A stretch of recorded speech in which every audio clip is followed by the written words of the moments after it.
Hi friends, welcome to Shami's kitchen. എല്ലാവർക്കും സുഖമാണല്ലോ. ഇന്ന് നമ്മൾ തയ്യാറാക്കുന്നത് വളരെ ടേസ്റ്റി ആയിട്ടുള്ളതും അതുപോലെ തന്നെ വളരെ സിമ്പിളായിട്ട് തേങ്ങയൊന്നും ഇല്ലാതെ പെട്ടെന്ന് തയ്യാറാക്കിയെടുക്കാൻ പറ്റുന്ന നല്ല 2 ചമ്മന്തിയാണ്. അപ്പോൾ എല്ലാവരും ഒന്ന് സ്കിപ്പ് ചെയ്യാതെ കണ്ടേക്കണം. കൂടെ തന്നെ നമ്മുടെ ഈ ഷമീസ് കിച്ചൻ ചാനൽ ഇതുവരെയും സബ്സ്ക്രൈബ് ചെയ്യാത്തവരുണ്ടെങ്കിൽ അല്ലെങ്കിൽ ഇത് ആദ്യമായിട്ടാണ് കാണുന്നതെങ്കിൽ പ്ലീസ് ഒന്ന് സബ്സ്ക്രൈബ് ചെയ്തേക്കണേ. കൂടെ തന്നെ ആ തൊട്ടടുത്ത് കാണുന്ന ബെല്ലൈക്കനിൽ ഓൾ കൂടി ഒന്ന് മറക്കാതെ പ്രസ് ചെയ്തേക്കണം. എന്നാൽ ശരി, നമുക്ക് വേഗം വീഡിയോയിലേക്ക് പോകാം. നമ്മുടെ ഫസ്റ്റ് ചമ്മന്തി തയ്യാറാക്കിയെടുക്കാൻ വേണ്ടിയിട്ട് ഞാനിപ്പോൾ ഇതുപോലൊരു കടായി ഒന്ന് അടുപ്പത്തേക്കൊന്ന് ചൂടാക്കാൻ വേണ്ടി വെച്ചിട്ടുണ്ട്. അതിലേക്ക് നമുക്ക് ആദ്യം വേണ്ടതാണ് ഇതുപോലെ ഒരു അരക്കപ്പ് അളവിൽ ഞാനിപ്പോൾ കപ്പലണ്ടി എടുത്തിട്ടുണ്ട്. ഇതിപ്പോൾ പച്ചക്കപ്പലണ്ടിയാണ്. അപ്പോൾ നമുക്ക് ഇഷ്ടമുള്ളത് ഇപ്പോൾ വറുത്ത നിലക്കടലയാണെന്നുണ്ടെങ്കിൽ അതെടുത്താലും കുഴപ്പമൊന്നുമില്ല. അപ്പോൾ ഈ നിലക്കടല നമുക്കിതിലേക്കൊന്ന് ചേർത്ത് കൊടുക്കാം. കപ്പലണ്ടി ചേർത്ത് കൊടുത്തു കഴിഞ്ഞാൽ പിന്നെ ഇനി നമുക്ക് വേണ്ട എന്താണെന്ന് വെച്ചാൽ ഒരു മീഡിയം ഫ്ലെയിമിൽ വെച്ചിട്ട് ഇതൊന്ന് 2 മിനിറ്റ് നമുക്ക് നല്ലതുപോലെ ഒന്ന് വറുത്തെടുക്കാം. നമ്മുടെ കപ്പലണ്ടിയൊക്കെ നല്ലതുപോലെ ഒന്ന് ചൂടായി തുടങ്ങിയിട്ടുണ്ട്. ഇപ്പോൾ ഈ സമയം ചെറുതായിട്ട് ഇങ്ങനെ പൊട്ടി തുടങ്ങും. ചെറുതുപോലെ പൊടിയുന്ന ആ ഒരു സൗണ്ട് നമുക്ക് കേൾക്കാൻ പറ്റും. അപ്പോൾ ഇനി ഇത് വേണ്ടതെന്ന് വെച്ചാൽ വീണ്ടും 1 മിനിറ്റ് കൂടി നല്ലതുപോലെ ഒന്ന് വറുത്തെടുത്താൽ മതിയാവും. ഒരു 2 മിനിറ്റ് കൊണ്ട് തന്നെ നമ്മുടെ കപ്പലിൻ്റെ എല്ലാം നല്ലതുപോലെ ഒന്ന് വറുത്ത് കിട്ടിയിട്ടുണ്ട്.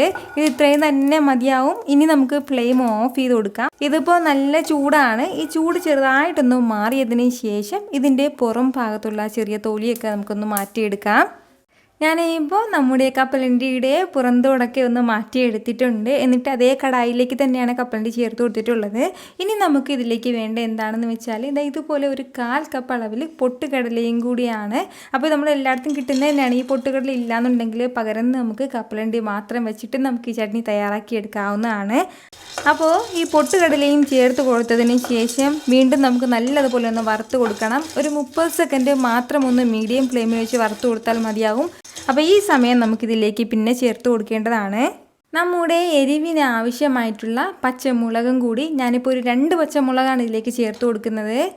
കൂടെ തന്നെ പിന്നെ നമുക്കിതിലേക്ക് വേണ്ടത് ചെറിയൊരു പീസ് അളവിൽ ഇഞ്ചിയും കൂടിയാണ്. അപ്പോൾ അതും കൂടി ചേർത്ത് കൊടുക്കാം. ഇത് രണ്ടും ചേർത്ത് കൊടുത്തതിന് ശേഷം ചെറിയ രീതിയിൽ ഇതെല്ലാം കൂടി ഒന്ന് വറുത്ത് കൊടുക്കണം.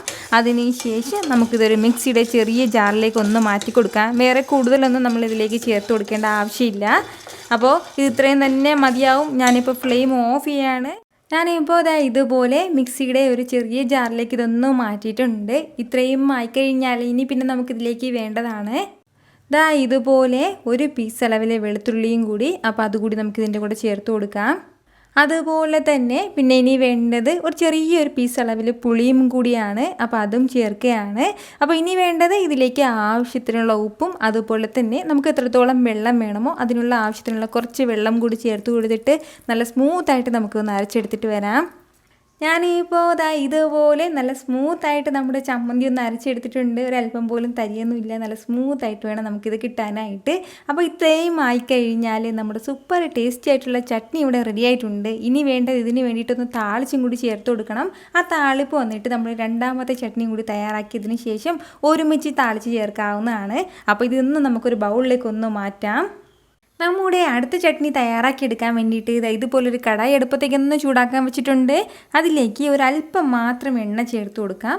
ഇതുപോലെ കുറച്ച് എണ്ണ. പിന്നെ ഇനി നമുക്കിതിലേക്ക് വേണ്ടതാണ് ഇതുപോലെ ഒരു 1/4 ടീസ്പൂൺ അളവിൽ ഞാനിപ്പോൾ കുറച്ച് ഉഴുന്നംപരിപ്പ് എടുത്തിട്ടുണ്ട്. അതുകൂടി നമുക്കിതിലേക്കൊന്ന് ചേർത്ത് കൊടുക്കാം. അതുപോലെ തന്നെ ഒരല്പം കടലപ്പരിപ്പും കൂടി നമുക്കിതിലേക്ക് ആവശ്യമായിട്ടുണ്ട്. അപ്പോൾ അതും ചേർക്കുകയാണ്. അപ്പോൾ ഇത് രണ്ടും ചേർത്ത് കൊടുത്തതിന് ശേഷം ചെറിയ രീതിയിൽ ഇതൊന്ന് വറുത്ത് കൊടുക്കണം. ഇതുപോലെ ചെറുതായിട്ടൊന്ന് വഴറ്റി കൊടുക്കണം. അപ്പോൾ ഇത്രയും ആയിക്കഴിഞ്ഞാൽ പിന്നെ ഇനി നമുക്കിതിലേക്ക് വേണ്ടതാണ് ഞാനിപ്പോൾ അത്യാവശ്യം വലിയ സവാളയിലൊരു സവാള എടുത്തിട്ടുണ്ട്. തീരെ ചെറുതാണെന്നുണ്ടെങ്കിൽ 2 സവാള എടുക്കാം. ഇതുപോലെ ഒരു വലിയ സവാളയിലൊന്ന് നമുക്കിതിലേക്കൊന്ന് ചേർത്ത് കൊടുക്കാം. സവാളയും ചേർത്ത് കൊടുത്തതിന് ശേഷം ചെറിയ രീതിയിൽ നമുക്ക് ഒന്ന് വഴറ്റി കൊടുക്കണം. ഏകദേശം ഒരു 30 സെക്കൻഡ് മാത്രം ഒന്ന് ഹൈ ഫ്ലെയിമിൽ വെച്ചിട്ട് നന്നായിട്ടൊന്ന് വഴറ്റിയെടുത്താൽ മതിയാവും.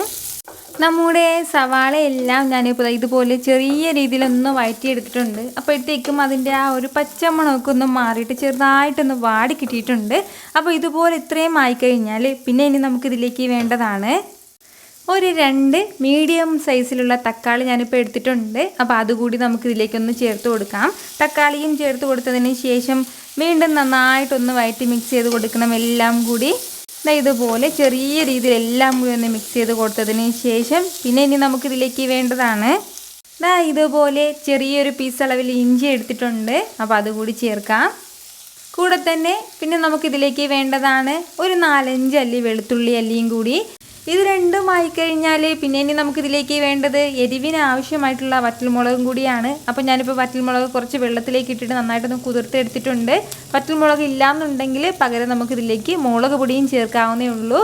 വറ്റൽമുളക് ഉണ്ടെങ്കിൽ അത് തന്നെ ഒന്ന് ചേർത്തേക്കണം പ്രത്യേകിച്ച്. കൂടെ തന്നെ ചെറിയൊരു പീസ് അളവിൽ ഇതുപോലെ കുറച്ച് പുളിയും കൂടി നമുക്ക് ആവശ്യമായിട്ടുണ്ട്. പുളിയൊക്കെ നമ്മുടെ ആ ഒരു പുളിപ്പിനനുസരിച്ചിട്ട് ചേർത്ത് കൊടുത്താൽ മതിയാവും. അപ്പോൾ ഇത്രയും ചേർത്ത് കൊടുത്തതിന് ശേഷം വീണ്ടും നമുക്കിതെല്ലാം കൂടി ഒന്ന് വഴറ്റി കൊടുക്കണം. ഏകദേശം ഒരു 2 മിനിറ്റ് മാത്രം നമുക്ക് ഒന്ന് മീഡിയം ഫ്ലെയിമിൽ വെച്ചിട്ട് നന്നായിട്ടൊന്ന് വഴറ്റി കൊടുക്കാം.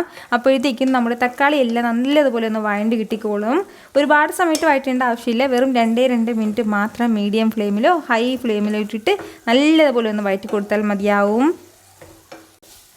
ഇതിപ്പോൾ ഏകദേശം ഒരു 2 മിനിറ്റോളം ആയിട്ടുണ്ട്. ഈ 2 മിനിറ്റ് കൊണ്ട് തന്നെ നമ്മുടെ തക്കാളിയൊക്കെ നല്ലതുപോലെ ഒന്ന് വെന്ത് കുഴഞ്ഞ് കിട്ടിയിട്ടുണ്ട്.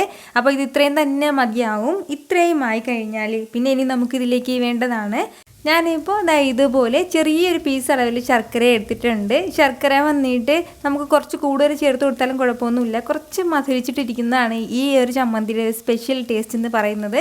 ഞാനിപ്പോൾ അത്യാവശ്യം വലിയൊരു പീസ് തന്നെയാണ് ഈ ഒരു അളവിലാണ് ഇട്ട് കൊടുക്കുന്നത്. ഇനിയിപ്പോൾ ഒരുപാട് മധുരമൊന്നും വേണ്ടാന്നുണ്ടെങ്കിൽ ചെറിയൊരു പീസ് അളവിൽ ശർക്കര നമുക്ക് ചേർത്ത് കൊടുക്കാം. ശർക്കര സ്കിപ്പ് ചെയ്യാതെ തന്നെ ഒന്ന് ചേർത്തേക്കണം കേട്ടോ. അപ്പോൾ അതിൻ്റെ ആ ഒരു ടേസ്റ്റ് ഒന്ന് വേറെ തന്നെയാണ്. കൂടെ തന്നെ നമ്മുടെ ഈ ചമ്മന്തിക്ക് ഇത്രയും ആവശ്യമായിട്ടുള്ള ഉപ്പും കൂടി ചേർത്ത് കൊടുക്കാം. അപ്പോൾ ഉപ്പും ചേർത്ത് കൊടുത്തതിന് ശേഷം പിന്നെ ഇനി നമുക്കിതെല്ലാം കൂടി ചേർത്തിട്ട് നന്നായിട്ടൊന്ന് മിക്സ് ചെയ്ത് കൊടുക്കണം. അതിന് ശേഷം പിന്നെ നമുക്ക് ഫ്ലെയിം ഓഫ് ചെയ്യാം. ഓഫ് ചെയ്ത് കൊടുത്തതിന് ശേഷം ചെറുതായിട്ടൊന്ന് തണുത്തതിന് ശേഷം ഇതിലേക്ക് ആവശ്യത്തിനുള്ള വെള്ളം കൂടി ചേർത്ത് കൊടുത്തിട്ട് മിക്സിയുടെ ജാറിലേക്ക് മാറ്റി നന്നായിട്ടൊന്ന് അരച്ചെടുക്കാം നമുക്ക്.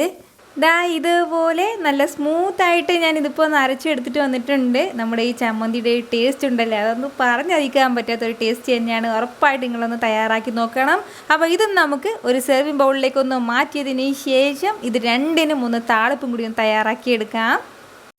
താളിപ്പിന് വേണ്ടിയിട്ട് ഞാനിപ്പോൾ ഒരു ചീനച്ചട്ടിയിലേക്ക് കുറച്ച് എണ്ണ ചേർത്ത് കൊടുക്കുകയാണ്. വെളിച്ചെണ്ണ തന്നെ ചേർത്ത് കൊടുക്കണം. വെളിച്ചെണ്ണയിൽ താളിക്കുമ്പോഴാണ് പ്രത്യേക ടേസ്റ്റ് വരുന്നത് കേട്ടോ. എണ്ണ ഒന്ന് ചൂടായി തുടങ്ങുമ്പോഴത്തേക്കും അതിലേക്ക് നമുക്ക് ആവശ്യമായിട്ടുള്ള കുറച്ച് കടുകും കൂടി ചേർത്ത് കൊടുക്കാം. കൂടെ തന്നെ 1 ടേബിൾ സ്പൂൺ അളവിൽ ഉഴുന്നമ്പരിപ്പും കൂടി എടുത്തിട്ടുണ്ട്, അതും ചേർക്കുകയാണ്. കടുകൊന്ന് പൊട്ടി തുടങ്ങുമ്പോഴത്തേക്കും പിന്നെ നമുക്കിതിലേക്ക് കുറച്ച് വറ്റൽമുളകും അതുപോലെ തന്നെ കുറച്ച് കറിവേപ്പിലയും ചേർത്ത് കൊടുക്കാം. അതിനുശേഷം നന്നായിട്ടൊന്ന് മിക്സ് ചെയ്ത് എടുത്തു കഴിഞ്ഞാൽ നമ്മുടെ താളിപ്പ് ഇവിടെ സൂപ്പറായിട്ട് റെഡി ആയിട്ടുണ്ട്.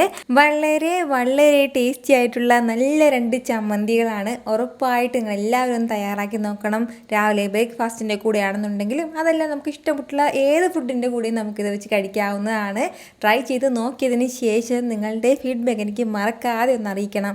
കാരണം നിങ്ങളുടെ ഫീഡ്ബാക്ക് കാണുമ്പോഴായിരിക്കും അത് മറ്റുള്ളവർക്കും തയ്യാറാക്കി നോക്കണം എന്നുള്ളൊരു പ്രചോദനം ഉണ്ടാകുന്നത്.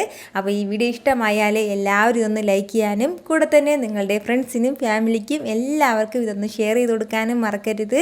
വീണ്ടും നല്ലൊരു ഉഷാർ വീഡിയോ ആയിട്ട് ഞാൻ വരുന്നതായിരിക്കും. അതുവരേക്കും എല്ലാവരും ഹാപ്പി ആയിട്ടിരിക്കുക, സന്തോഷമായിട്ടിരിക്കുക, എല്ലാവരും സേഫ് ആയിട്ടിരിക്കണം. Take care friends.